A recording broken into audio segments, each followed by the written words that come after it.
Hi, my name's Sebag Montefiore, and I want to tell you about my new book that's just out. This is it. Voices of History, Speeches That Changed the World. It's an anthology of all the speeches you should know, you could know, and speeches that you won't be familiar with, but which will be fascinating to you and hopefully will surprise you. It's got all the great speech makers of history in here: Churchill, Lincoln, Elizabeth I, Martin Luther King, but it also has some surprising ones.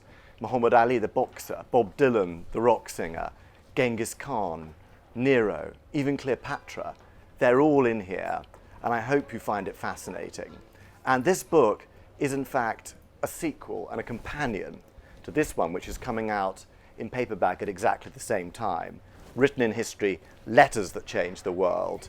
And that has also got amazing letters, really the greatest letters from history, by all sorts of crazy letter writers, men and women from every time of history, every continent, every culture, every gender, every race. And between the two of them, the greatest speeches of all history, the greatest letters of all history. I hope these are books that you can just enjoy, and they might also teach you something. Well, I'm in my local Waterstones, which is Kensington High Street, and I'm just back from the summer, and I've been reading books from Waterstones all summer.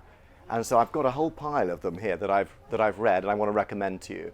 And though I write history books, and my new books are history books, I also write fiction, and I love reading both. So I've got a sort of mixture of both to tell you about. So the first one I'm going to tell you about is this one, Rise and Kill First by Ronan Bergman, which is a story about the Israeli Secret Services, their assassination of terrorists, and it's an absolutely fascinating book that I recommend highly. But I also have been reading a lot of fiction, and here are some of these. American Marriage by Tayari Jones is, I think, a masterpiece. It's about love, it's about the eternal triangle, it's about life, it's about freedom, it's about sex. Couldn't be better. Read it now. This Circe by Madeline Miller is the sequel to Song of Achilles. It's set in the Trojan War. I also think it's utterly brilliant. Read it now. The third one is different. It's picaresque. It's about a liberated slave in the American South and his extraordinary adventures. Washington Black by Eze Edgan. It's absolutely unputdownable. I love this. I think this is probably my favorite of all of them. The next book I've got to choose is William Boyd. I love his stuff. It's always elegant, cool, crystalline, somehow sophisticated. This is typical. Love is Blind. It's about a temptress in 1890s, early 20th century Europe, St. Petersburg, Paris, Edinburgh. It's very elegant. It's very mischievous. And as I said, it's very sophisticated. Try it. I think you'll love it. I did. And then, of course, we have Sally Rooney.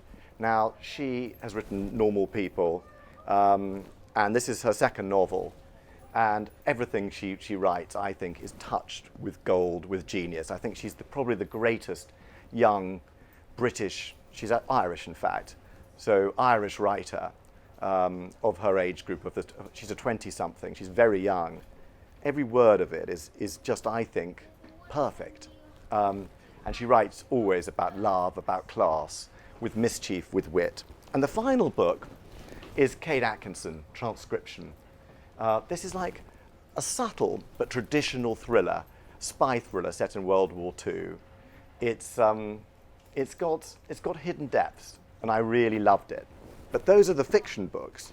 But now I'm just going to finish up right here with two very different history books, very, very different, from opposite ends of the genre. First, Diarmaid MacCulloch, Thomas Cromwell. If you loved Wolf Hall, the novel Wolf Hall and Bring Up the Bodies by Hilary Mantel, this is the true story of Thomas Cromwell by really the greatest British historian of the 17th century, of the 16th century, of the Tudors. And it's unputdownable, it's brilliant. I loved it. He's also written a superb history of Christianity, which is essential reading too. And the other one is another spy book, The Spy and the Traitor by Ben McIntyre. It's my last choice. It's the true story of the Gordievsky defection. And it's a history book, but it's as exciting as fiction. Read it now. That's my selection.